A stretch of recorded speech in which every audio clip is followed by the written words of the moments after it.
Miss India 2025 Nikita Purwal ने NDTV की team से खास बातचीत की है, सुनवाते हैं। मिस इंडिया बनना हर किसी का सपना होता है और इस सपने को हमारी उज्जैन की निकिता पुरवाल ने पूरा किया है, जो कि इस साल हो रहे मिस वर्ल्ड में भी भारत को रिप्रेजेंट करेंगी और एक इवेंट में हिस्सा लेने के लिए ये भोपाल आई हुई हैं। तो सबसे पहले तो निकिता, एक चीज़ है कि जब लास्ट ईयर मैंने इंटरव्यू किया था और आज मैं जो इंटरव्यू कर रहा हूँ, बहुत चेंज मुझे दिखाई दे रहा है। इसके अलावा मैं ये पूछना चाहूँगा कि मिस इंडिया जीतने के बाद आपके प्रोफेशनल या पर्सनल जीवन में, लाइफ में क्या चेंजेस आए? बहुत चेंजेस आए। जैसा आपने कहा कि आपने खुद ने उसका प्रमाण दिया कि पिछले साल से अब तक बहुत ज़्यादा चेंज आए, क्योंकि this journey is about growth, this journey is about learning and growing and evolving through the process.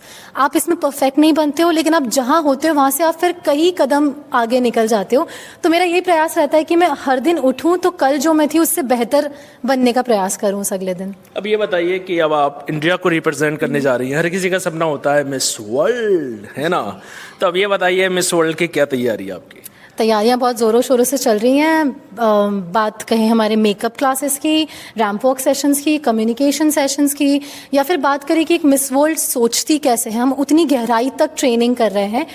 तो मुझे लगता है कि इन सारी ट्रेनिंग्स के साथ साथ अगर 1.4 बिलियन हमारे जो हिंदुस्तानी लोग हैं उन सबका मेरे साथ आशीर्वाद और हमारे भगवान की अगर मेरे साथ आशीर्वाद जुड़ा रहेगा, तो मुझे लगता है कि मिस वर्ल्ड का ये खिताब हम इस बार इंडिया ज़रूर वापस लेके आ पाएंगे। मतलब ये माने कि आपकी तैयारी शुरू हो चुकी है? बिल्कुल, बहुत ज़ोरों शोरों से। तो अच्छा, थोड़ा सा जानना चाह रहा था कि कैसे आपका एक रूटीन है, क्योंकि ये उन लड़कियों के लिए जो ब्यूटी पेजेंट जीतना चाहते हैं, खासकर इंटरनेशनल, तो क्या क्या किस किस चीज़ पर हमको काम करना पड़ता है, खासकर ये इंटरनेशनल पेजेंट जीतने के लिए?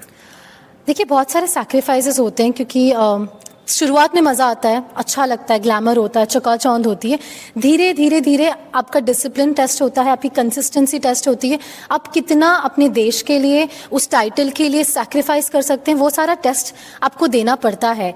तो रूटीन कुछ ऐसा ही रहता है कि सुबह उठना, वर्कआउट करना, क्लीन मील्स लेना, पढ़ना बहुत सारा, क्लासेस ज्वाइन करना, डांस क्लासेस, अलग अलग तरह का टैलेंट राउंड्स होते हैं, हेड टू हेड चैलेंज होता है। तो हर एक एस्पेक्ट में एक डेलीगेट को वहाँ पे टेस्ट किया जाता है और उसी की तैयारी में पूरा दिन हमारा बीत जाता है। और ये पिछले काफ़ी महीनों से मेरी ट्रेनिंग का ऐसा सिलसिला चलता आ रहा है। तो होपफुली ये ट्रेनिंग भी एक दिन अच्छा रंग लेके आएगी और हम भारत क्राउन लेके आ पाएंगे। अच्छा, ये कब होने वाला है, किस महीने में होने जा रहा है, कहाँ होगा, कुछ इन्फॉर्मेशन तो आई? अभी डेट और वेन्यू दोनों ही अनाउंस नहीं किया है मिस वर्ल्ड ऑर्गेनाइजेशन ने। जैसे ही अनाउंस होता है मिस इंडिया ऑर्गेनाइजेशन के पेज पे और मिस वर्ल्ड के पेज पे, दोनों पे आएगा, तो हमें भी पता चल जाएगा और पूरे हिंदुस्तान की आवाम को भी पता चल जाएगा। पर आप किसी ना किसी सेलिब्रिटी को फॉलो तो कर रही होंगी, ऐश्वर्या को, प्रियंका को, लारा को, मानुषी चिल्लर, लास्ट टाइम वही जीती थी miss world I think Bharat की तरफ से। तो आप किसको आप फॉलो कर रही हैं, मतलब उनकी स्किल्स को लेकर, या तो पढ़ रही हैं आप कुछ, किसको? मैं सबसे थोड़ा थोड़ा सीखने का प्रयास करती हूँ। मुझे ऐश्वर्या राय जी के बारे में अगर कहूँ तो वो बहुत ब्यूटीफुल महिला है, ना सिर्फ बाहरी तौर पे बल्कि उनके अंदरूनी विचार और वो जैसे देश को रिप्रेजेंट करती हैं किसी भी वर्ल्ड स्टेज पे या वर्ल्ड प्लेटफॉर्म पे, वो बहुत सराहनीय होता है।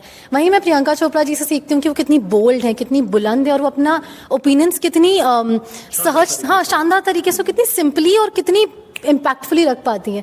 वहीं मानुषी चिल्लर की सॉफ्टनेस, उनका एक fragile nature, yet she is very strong, तो उनसे मुझे वो सीखने को मिलता है। सबसे थोड़ा सीख के मैं अपनी एक आइडेंटिटी बना रही हूँ, खुद इवॉल्व हो रही हूँ। तो मुझे लगता है इन सब लोगों की लेगेसी के साथ जब मैं मिस वर्ल्ड में जाऊँगी तो एक अलग चेंज आएगा। अच्छा, एक अगर सपोज मैं चलो मान रहा हूँ निकिता पुरवाल मिस वर्ल्ड 2026, आपके मुंह में घी शक्कर घर पे उज्जैन आके लड्डू खाऊंगा, घी शक्कर से काम नहीं चलेगा, है ना?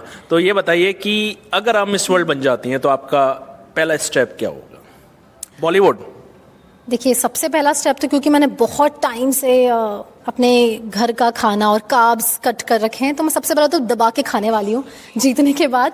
उसके बाद मेरा पहल रहेगी जो मेरा एक beauty with the purpose project है, जो हमारी जनजाति महिलाएं हैं उनके एम्पावरमेंट के लिए, उनके डेवलपमेंट पे मैं काफ़ी काम कर रही हूँ, क्योंकि मध्य प्रदेश में सबसे ज़्यादा ट्राइबल कम्युनिटीज़ हैं।